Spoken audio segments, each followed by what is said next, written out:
It's not 6 p.m. yet. Hi, everyone. We just went live just now, and okay. Oh, sounds like somebody is playing.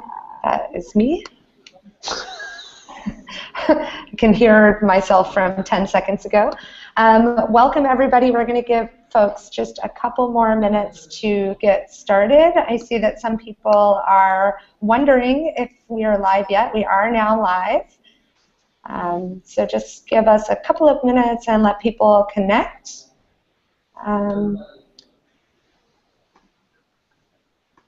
Cool.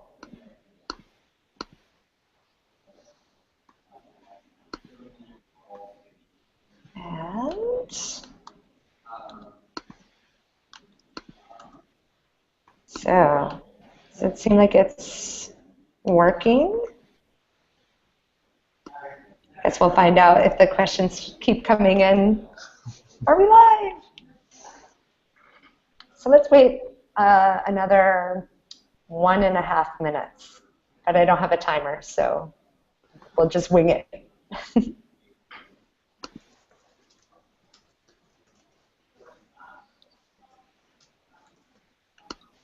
And sit awkwardly in silence.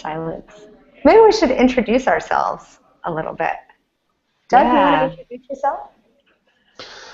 Yeah, my name is Doug Belshaw. I'm the Web Literacy Lead for the Mozilla Foundation. I'm based in the north of England, just south of Scotland. So if you know your geography of England, between Newcastle upon Tyne and Scotland.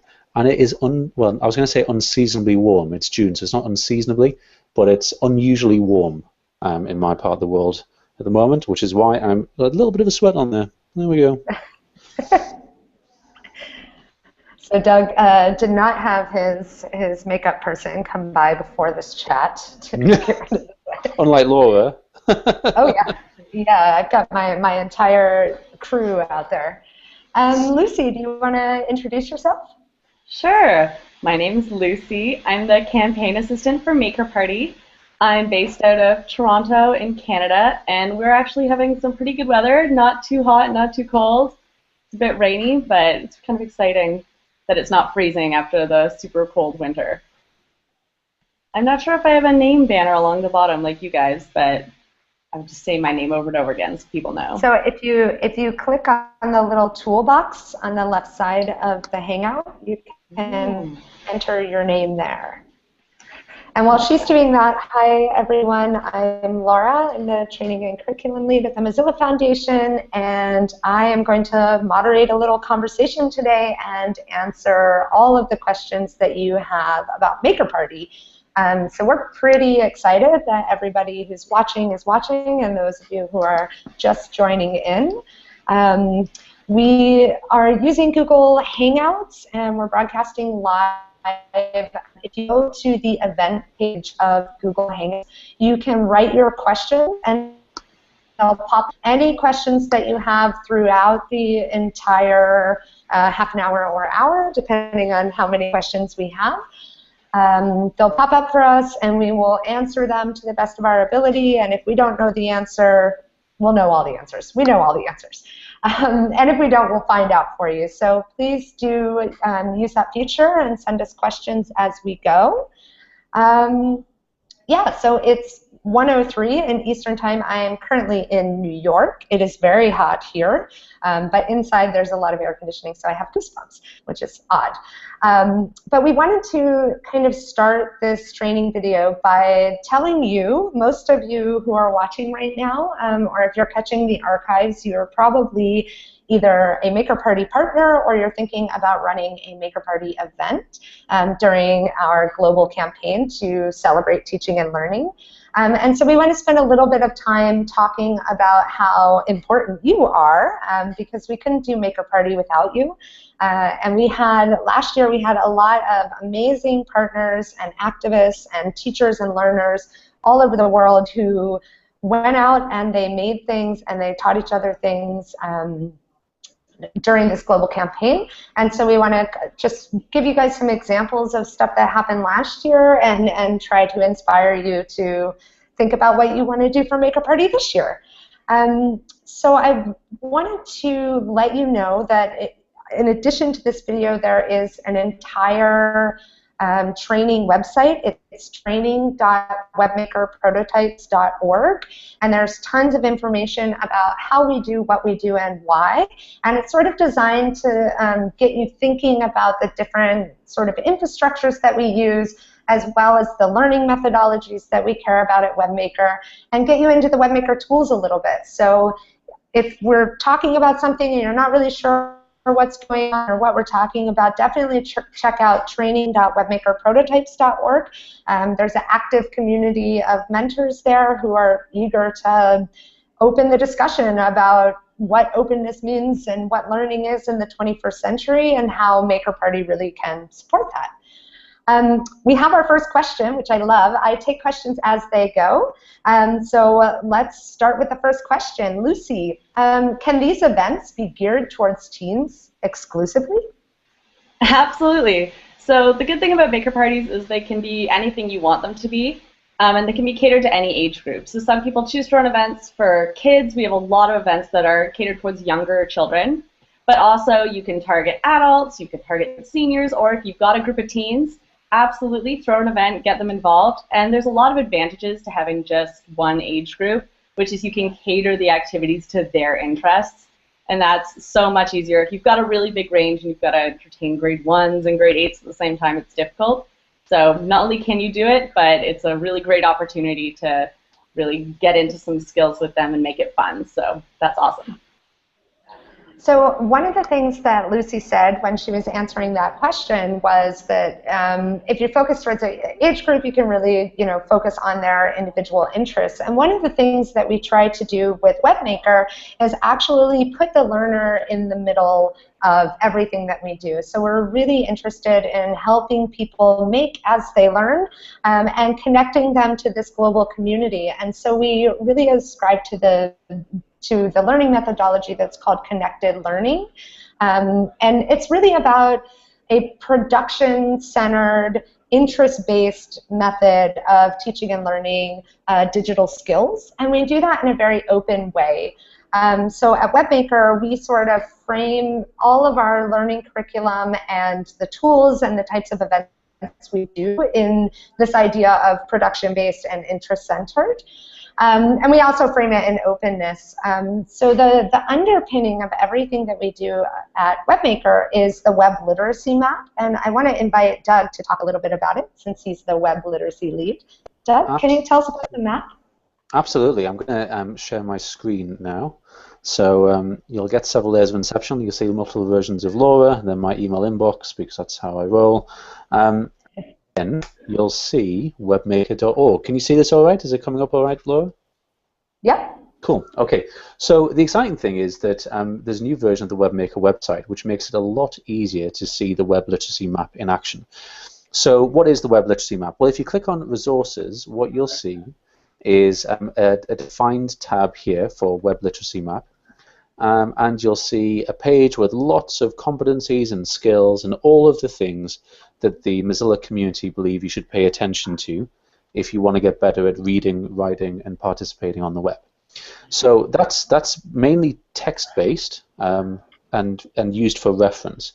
But in terms of you using this by putting it on a projector, you using it in practice at a Maker Party, you might be interested in the new Resources tab of the WebMaker website. So when you go to webmaker.org, click on Resources, scroll down a bit, and you'll see this. This is the 3 strands: exploring, building, and connecting, and 5 competencies within those strands. So let's just take an example. Let's take credibility within the exploring strand. If you click on there, you'll find a short definition of credibility as being critically evaluating information found on the web. You'll find skills which underpin that competency and a quick overview. But the interesting thing is that you can submit your own resource. You can discover some things which are part of this competency. There's links to being able to make things to show that you understand this competency, and there'll be badges for this soon, open badges. And then the highest level you can get to here is teaching other people about this particular competency, teaching other people how to use credibility skills on the web. I should probably turn off my notifications at this point. And then it's got a link at the bottom to other related competencies which you might be interested in exploring next. So just to show you that again, if you go to the WebMaker website, if you go to resources and you scroll down, you'll see 15 competencies there. And the great thing about maker parties is they can be tailored, like Lucy said, to any age group and to any particular community. So if you've got a group of people who are particularly interested in part of this, maybe open practices or security or whatever it is, there's resources there and there's a scaffold there for you to be able to use that in a much more structured way. Thanks, Doug. No problem.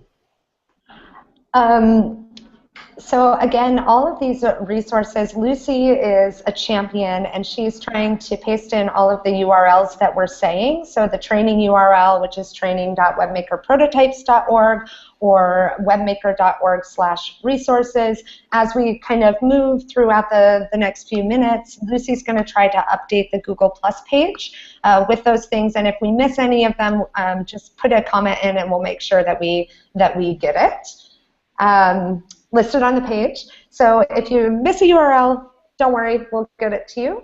And as Doug was kind of showing with the web literacy map, webmaker.org is really, so take some time to look at the web literacy map, because one of the things that you're going to see about that particular resource is that what we're kind of calling web literacy is not necessarily only technical skills. It's really every kind of skill to read, write, and participate on the World Wide Web. So there are things like collaboration. So if you're feeling like, oh, well, I'm not sure if I want to do a maker party about coding or scripting, that's okay, because it's really about understanding the web as a resource for all of us, for humans, and thinking about the competencies and skills that we need to be able to interact with each other on the web. So it's not just about coding and scripting. And I like to tell people that a lot, because when we talk about Maker Party, because we're Mozilla, a lot of times people think, oh, well, you know, this is really a technology thing, but it's not. It's a learning thing. So we have we have another question. We want to host a Maker Party, but we want to know what the commitments to us will be. Are experts and technology like gadgets provided? So that's a really good question. In terms of the commitments that we have to all of you, there's a team of people here that are really eager to help you make your maker parties the best that they can be. And so that means that we're helping you by giving you resources and helping you figure out what your agenda should be, and really connecting you into a global community, because there are a lot of people who have experience throwing maker parties, and that community is really here to support you. In terms of experts and technology, the web is free and open, so we invite you to use that. And the WebMaker tools are also free and open, and you can use them anytime. So we see a lot of maker parties where people are really making things for the web using the WebMaker tools. And we're going to talk a little bit more about the WebMaker tools later. I think that we should do some demos because they're fun. And yeah, so in terms of the commitment, this is really about a community-based grassroots campaign to celebrate teaching and learning in the 21st century and to help people express themselves and make things on the web. Hey, Lucy, do you think that you could give us a short definition of what makes a maker party? Yeah, I was just going to jump in with that. So as I said before, a maker party, there's a huge variation in what it can be. It can be almost anything you want it to be. So it's anytime you get a group of people together, and that can be as small as just you and one other person to 100 people in a room, to make and teach the web. And so there's a huge variation in what teaching the web is, and it can be small. It can be just teaching people about the concept that behind the web is HTML, or it can be as specific as teaching someone how to make a website or how to hack a picture. Or it can be as vague as just having people learn the concept of taking something and making it your own, which is kind of the ground part of hacking something. And so I've done events where I had a group of kids and I had them hack the robot dance, which meant I taught them the robot dance. There's like 5 steps to the robot dance. And then we went around, we each changed one move. And so that seems really vague, but it teaches them the concept of taking something and then changing it to make it your own. So there's a huge amount of variation. I think that one of the things that's important to understand about maker parties is that concept that you just sort of alluded to, this idea that there are small, medium, large kinds of maker parties. And so last year we had a 15-year-old kid who wanted to participate in Maker Party, and he got like 3 of his friends together, and he packed a picnic, and he went into the park and brought his laptop out and showed his friends how to make a website. And it was really basic. It was just like the most basic HTML. And he actually did it offline while they were having a picnic. And it was really just about giving his friends a little basic HTML knowledge so that they could participate in the web in a more educated way. And then we also had like medium-sized events. For example, we had a group of people last year who they really wanted to just make stuff. And so they got Arduinos and Raspberry Pis and computers and a bunch of craft supplies. And they holed themselves up for like a 48-hour hack jam where they got a bunch of pizza and they got a bunch of drinks, and there were like 15 or 20 people that just hung out for 2 days and made stuff. And what they did afterwards was they told everybody about it. They talked about their experience of going through the process of figuring out what they wanted to make, figuring out all of these different materials and tools that they had, and how they would take those and make something else out of them. And then they wrote up a blog post and shared it with the world, and it was just really inspiring to see how excited people got over the course of 2 days, and there are kind of like ups and downs in the process. There was one point where they absolutely had to have more pizza. So, I think they ate pizza for like 2 days, which is kind of crazy because I would have gone for like pizza one day and subs the next or something like that, but to each his own. And then we also had really large events where multiple organizations got together and organized like a day of learning. So in New York City, for example, we are the stewards of the Hive Learning Network.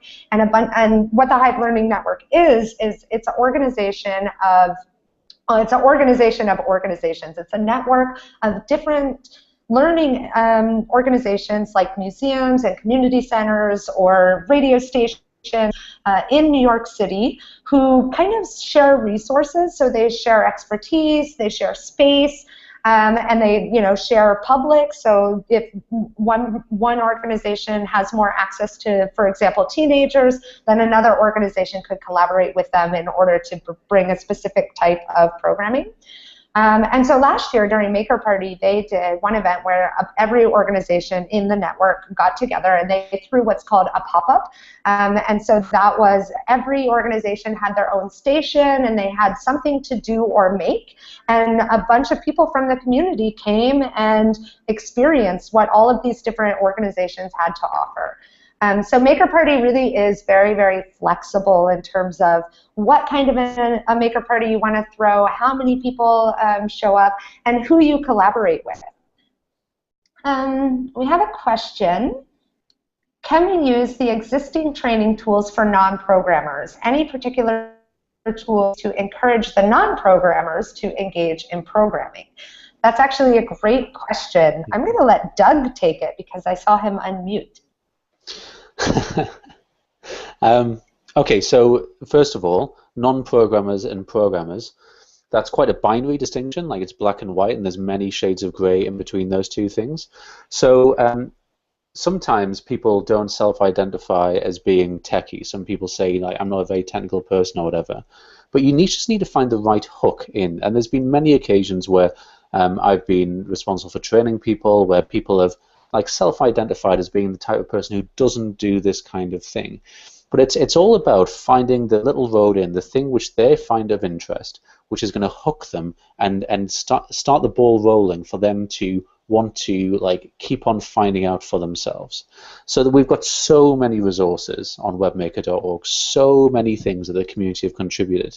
And if you look at that web literacy map, there's going to be something which there's going to be an itch that somebody wants to scratch. So, for example, for my parents, they want to keep up with the family, and so doing things like video chat, doing things like communicating on the web using a range of technologies. Those kinds of things are going to be important to them.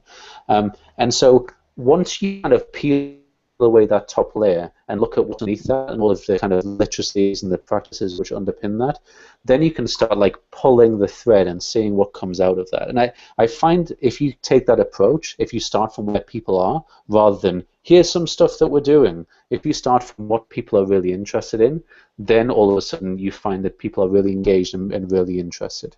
So there's certain things which it's worth doing at the start, just so everybody's got a heads up, just so everyone's on the same page. And when I'm doing stuff like this, I tend to use something like X-ray goggles so that people understand the concept of a web page being hackable, being made up of different components, things which you can edit and you can change and you have control over.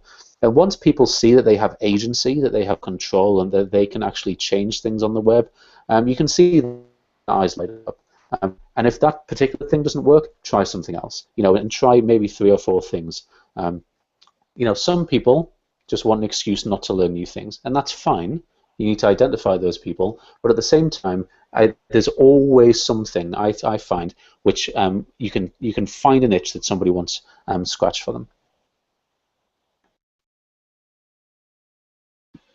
And I just wanted to add one thing to that, which is if you're looking at the tools and you're thinking, how is this going to be accessible to people who have little experience with anything programming or anything even techie? The gallery, which is a link that I just dropped into the chat, is a great place to go to see how people have used the tools to create fun activities. So you can see Meme Maker is a really simple introductory activity that you can throw, especially if you've got teenagers or slightly older kids or adults involved, which just really simply uses Thimble to have you make your own memes. So you add a picture and you add captions and that's it. So it's a really simple activity, but it's very accessible. And the gallery is just full of fun activities like that, and they use all the different tools. So I don't think there's one tool that's more accessible, but all of these different activities, you can see how tools can be used in different ways to create fun activities that reach everyone.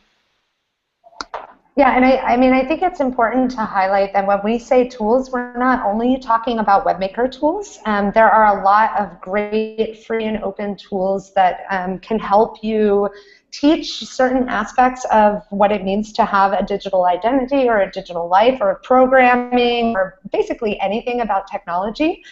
So I know that last year we had quite a few events where people were reaching out to kids in their local community, and they were doing that with Scratch, which is a tool from MIT. There's also people who like using tools. Oh, what's another one? Like Minecraft, for example. A lot of kids are really into Minecraft, and Minecraft teaches a lot of different aspects of computational thinking and sort of also teaches aspects of what it means to be a community in a digital world. And so those kinds of tools are great at maker parties. And I mentioned earlier that there's also, like hardware hacking. So if you get out a soldering iron and Arduinos or Raspberry Pis or basically anything that's technology based, those are great activities for kids as well, or adults even. I mean, we do ton. I don't know. I always think kids when I think about maker party, but we do maker parties that's really are focused on adults as well. And I mean the big idea is really that there are lots of people that want to teach and learn around what the web is and what it actually means to us. And Maker Party is a great way to sort of get involved into that world and share what you know about the web and what you know about digital spaces. So as we're talking about, go ahead. Go ahead, Doug. No, there's a question there which I think we should answer because I think Andy has asked it a couple of times. But I just wanted to just quickly share my screen, because when you're in a situation where somebody's saying, hey, I'm really interested in this thing, and you haven't necessarily plans to do anything on this, something which might be of value over and above the web literacy map with all the resources in there is the WebLit Mapper. Now this is currently a prototype, so you'll find it. You can use your favorite search engine and type in Web Literacy Mapper, but it's at weblitmapper.webmakerprototypes.org, and perhaps Lucy could put that in the chat. And what this is, it's a read-write tool, so you can submit resources and you can take resources as well. So if you've ever used anything like Pinterest or Delicious or Diigo, it's a way in which you can aggregate things. So you can see lots of things have been added here, and they've been tagged with different parts of the web literacy map. So if I type in here privacy as a tag, for example, I can spell, it'll pull up anything which is related to privacy. Now this is anything at all. This is stuff to do with, which might be tools, might be resources, there might be people who've written like blog posts about it, lots and lots of resources and things which are related to that particular competency. So it's very easy to quickly find stuff if you're in a bit of a bind that somebody's interested in a particular thing and you haven't particularly prepared that. Doug, do you actually want to answer Andy's question as well? Yeah, go for it. So the question is, we'll be planning a large library event for teens. Our local Mozilla contact had billed this as an event where everything was provided. Will it be staff provided, or will we provided software, training, and promotion only? So I'm presuming by everything you mean things like laptop and the hardware and that kind of stuff. That's not something which we're going to be able to do on a worldwide scale. Like, we just haven't got the logistics, the money, to be quite honest, to be able to provide laptops on a worldwide scale between July and September. The great thing is that a lot of people have these devices with them. We're increasingly able to use these tools on mobile. So if you ask people to try and bring a laptop, or if they can't do that, bring a tablet, then you'll be able to do something with them. So we're providing the tools, some of the tools you might want to be able to use, the training, and we are promoting it via our platform as well. So if you're going to have problems there, then what I suggest you do is use the WebMaker list. And perhaps we can put a link to the WebMaker list in there, because there's likely to be people close to you, especially if you're in a city, who might be able to loan you things or might be able to ask around to see if there's anybody who can do that on your behalf. And actually, on the staffing question, if you're living in a city where there are people who are already throwing maker parties, or if they're interested in Mozilla, or if they're already participating in the Mozilla community, you can use something called Mozillians.org to find who those people are, and just reach out and ask them if they are interested in coming and volunteering at your event, helping you at your event. We really do try to promote collaborative efforts. So the best way to get more people involved in your event is to work in the open and tell people what you're doing and what you need, so that they know what you're looking for. So we have a lot of different places where you can sort of find people. Doug mentioned the WebMaker list.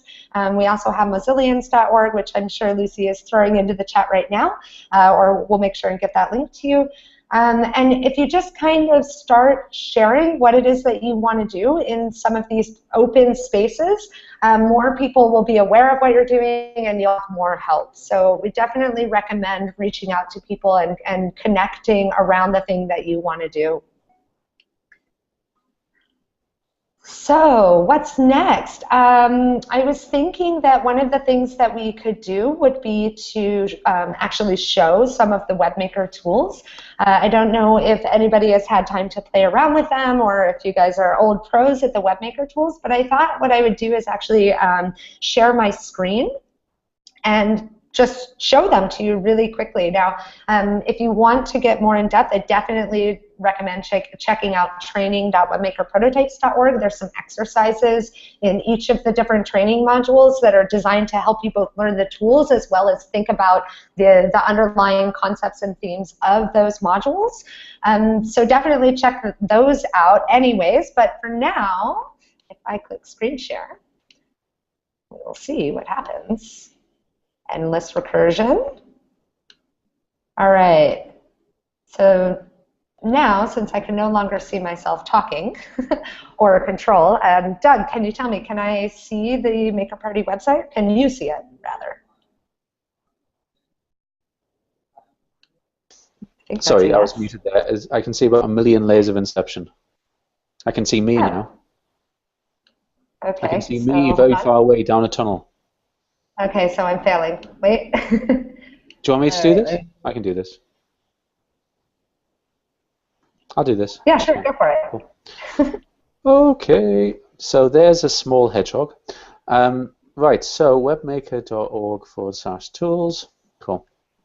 So the thing to know about this is that WebMaker currently, well, WebMaker isn't just the suite of tools. It's the tools, community, and resources to help teach web literacy on a global scale. So at the moment we have 3 tools. That will move to 5, I believe, by this time next year, and certainly 4 by the end of the year. And the one, just as a sneak peek, the one which is an addition will be AppMaker.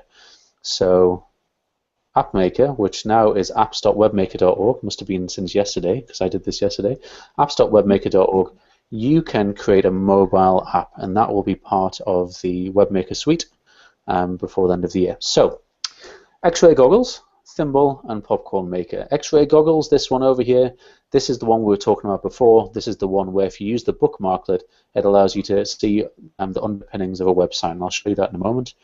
Thimble, this is a HTML, CSS, and JavaScript editor. It has the code on the left, and it has the preview on the right.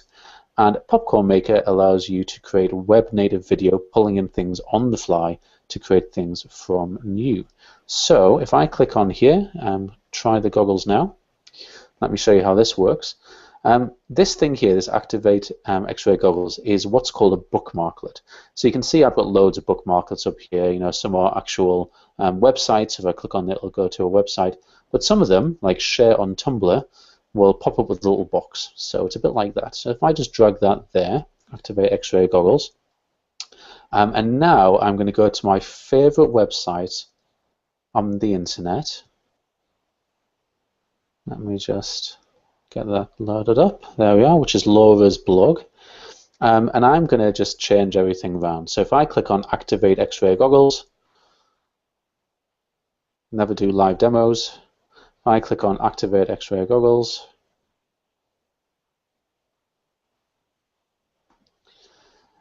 never work the technology, seriously.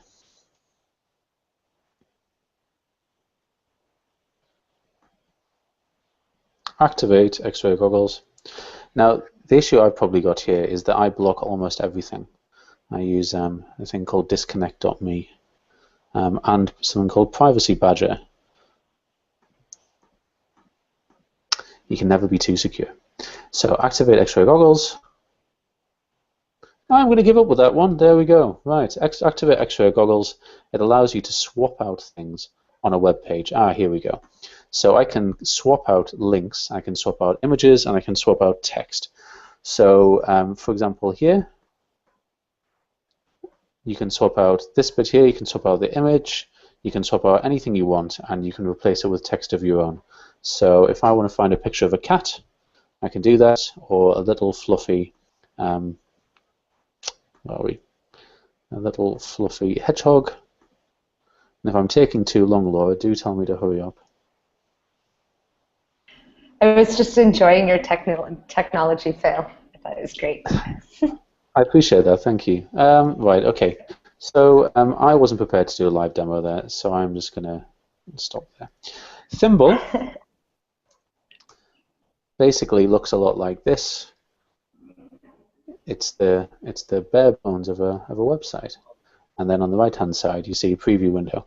So there's lots of examples here, and we've got lots and lots of examples of how to create resources, how to remix resources, etc.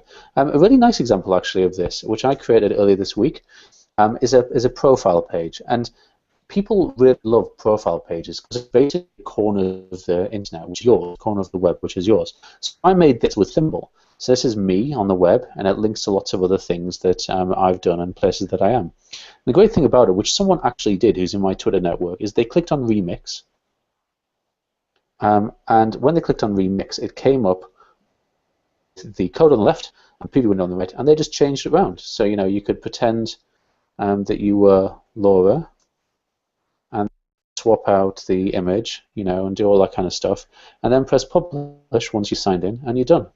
And then the last one, which again I used. Oh, let me find my example one. What I did was last night we were showing people, just like I did before, the new WebMaker resources section, and we had a tech fail then as well. The Google Plus thing didn't work. But the great thing about that was we just created a quick create a quick video. And I'm going to show you this video here, which Kat has linked to. So here's the video. And this will be a video of me doing the video. But the important thing is if I click Remix, which is this one here, it'll bring up the interface for being able to remix this video. And again, I might need to whitelist the site and turn off Privacy Badger and all that kind of stuff. But basically, if you've ever used anything like Windows Movie Maker or iMovie or any kind of non-linear video editor, this will be familiar to you. So along the bottom, you've got all the different resources, and you've got a timeline. So what you do is you drag and drop things in, and because it's pulling things in on the fly, you can pull in multiple YouTube videos, you can pull in Google Maps, you can pull in Wikipedia articles, you can pull in, I think you used to be able to pull in tweets, anything that's live. So it's assembling this on the fly. And as you can see, as you go through the video, I've added in links and I've added in little pop-ups and things like that. So that's a really nice thing you can do. You can almost create like an advert for something which is in your local community. So I recommend playing about with that. The only thing about Popcorn is that because it's pulling in lots of things on the fly, it also has a bandwidth. If lots of people are doing it at the same time, sometimes the Wi-Fi dies. But if you've only got a couple of people doing it, and you've got people doing different things at different stations, it works really well. Anyway, sorry about that long and extended version. There you go, Laura.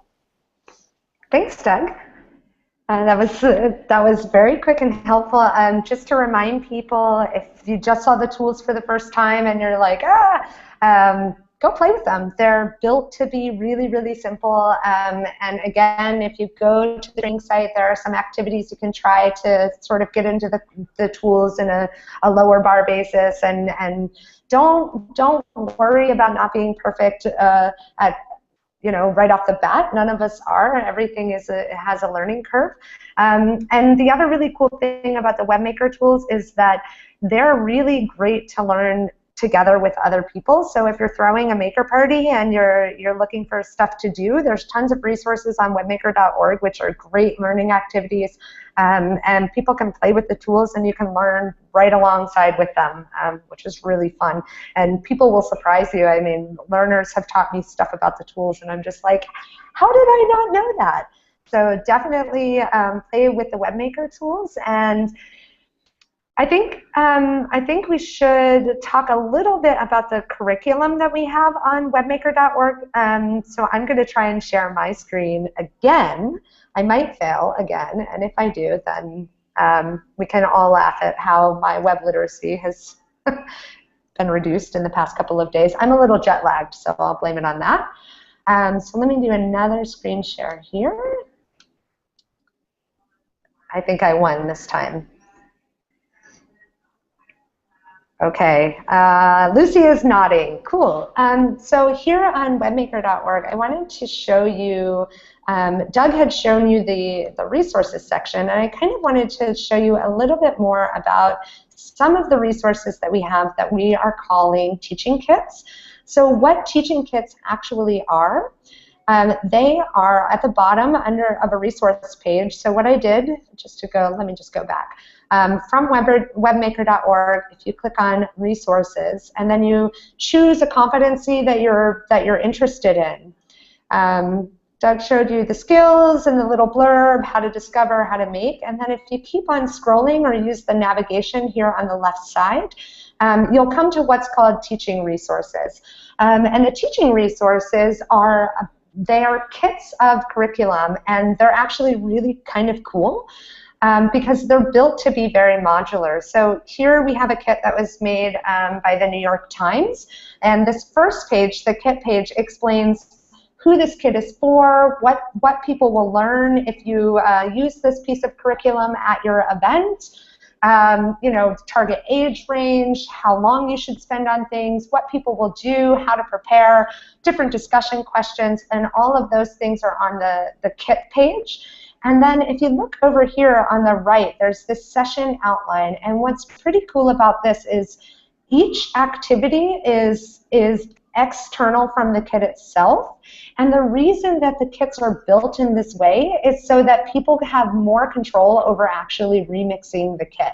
So if you notice up here in the top of my browser, you can see that this particular resource was also built with a WebMaker tool, and that means that I can remix it. So all of the WebMaker tools, when you publish something with them, they come along with this handy little remix button, and you can actually change what somebody else has done. And this is actually really cool, because what you could do is you could say, okay, well, I want to do coding with the New York Times, but I actually only have an hour for my event, and this is too much for me to do in an hour, and anyways, I'm accessing a different community.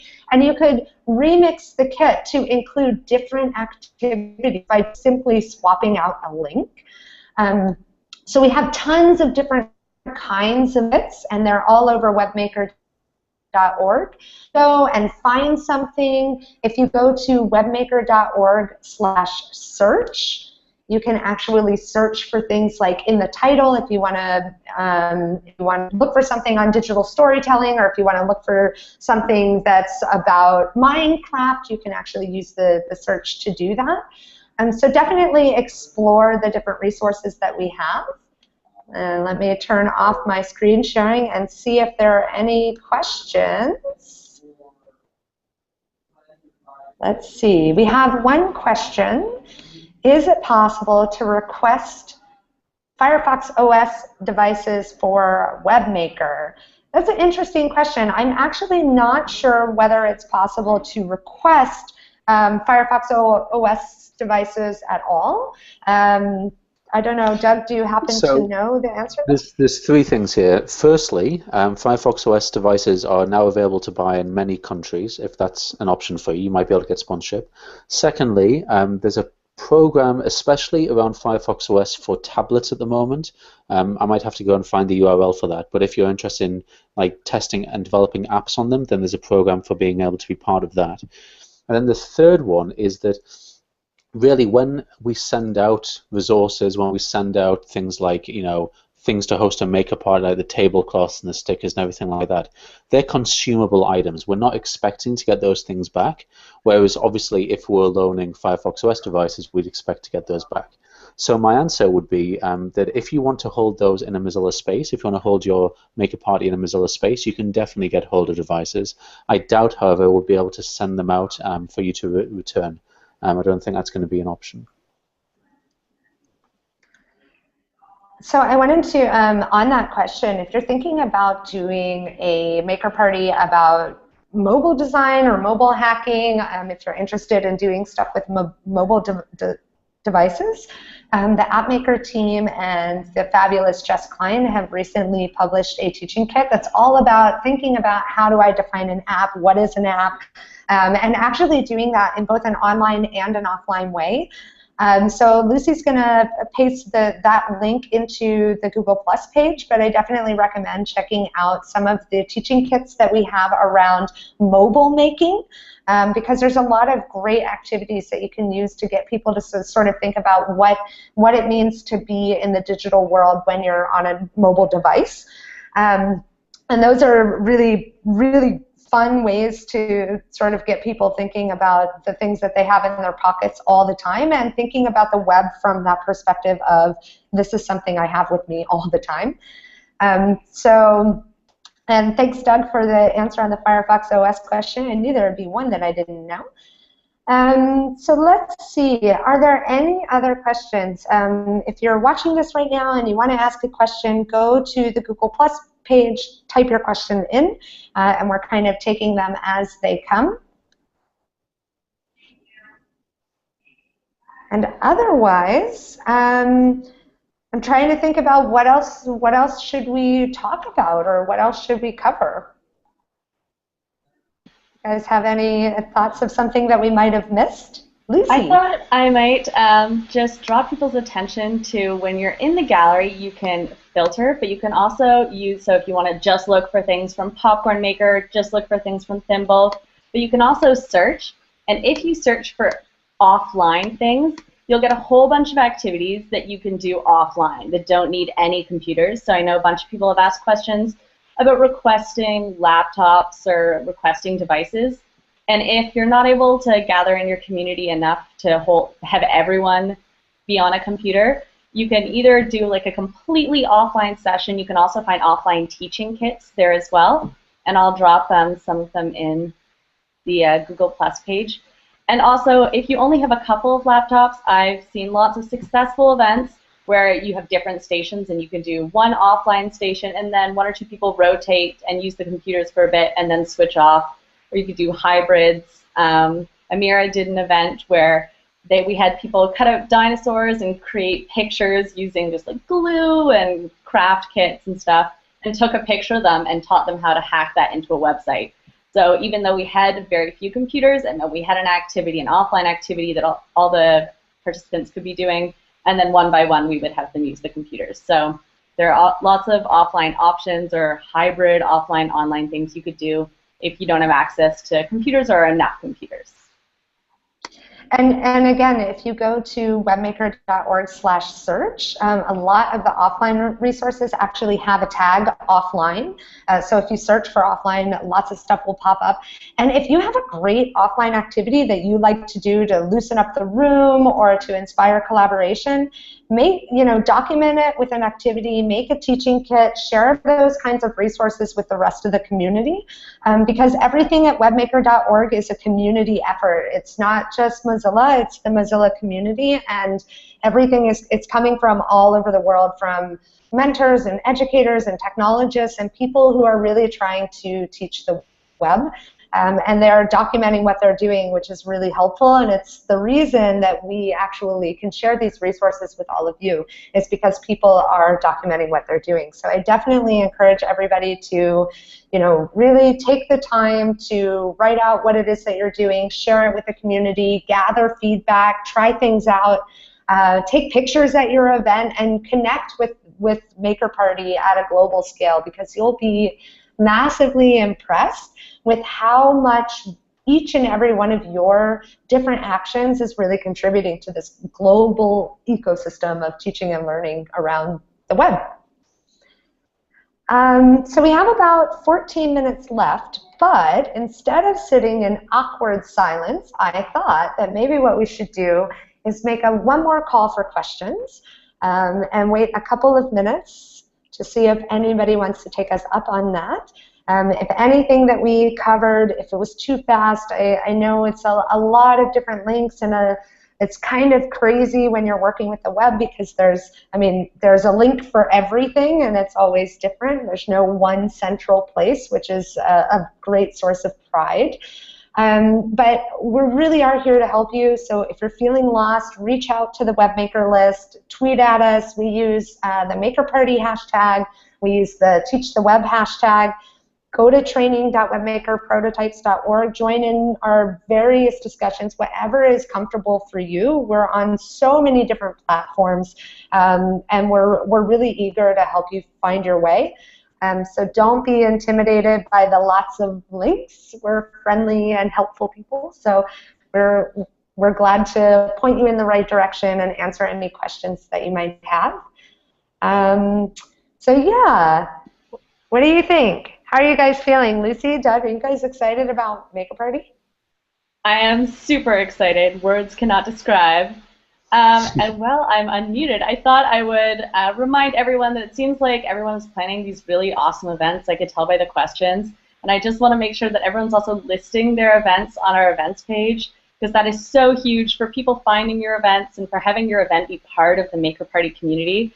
So I dropped a link to our events page in the Google Plus, and it's just events.webmaker.org. So go there, add your event. It takes 2 seconds, and it'll be easier for people to find it. It's a great thing to do. So that's one push. I agree, and it's never too early to start advertising your MakerParty. If you've got a URL, you can point people towards. Get it on the WebMaker site, get it on the events listing page. They can start pointing people towards it. You can start referencing that online and offline. You can start printing things out, putting things around the place, get people talking about it. And then also, while you're there, think about, yes, you can use the Teach the Web or the MakerParty hashtag. But think about a hashtag that you might want to use specifically for your event. Think about how you're going to amplify that and curate those kinds of resources afterwards. So Flickr does this quite well if everyone uses the same tag for photographs, or on Twitter, the hashtag, or Facebook, or Google Plus, or whatever it's going to be. And then afterwards, think about how you can curate that so that somebody who couldn't be there but is really excited about it, how you can curate that in a way which you can tell the story of the event. So there's an artifact so that next time you want to do that, you can point to that and say, look at this successful thing that was awesome last time, and you can make it bigger and better next year. Now, you can use many things for that. You can use a blog post, you can use something like Storify, which allows you to pull in tweets and social media things into creating a nice narrative of what happened. And if you've got things which are contributed from people who were there, people who were lurking on the edges, it just tells a much richer story than if you're doing all the work. So I really would encourage you to do that beforehand, at the time, and afterwards. Agreed. +1.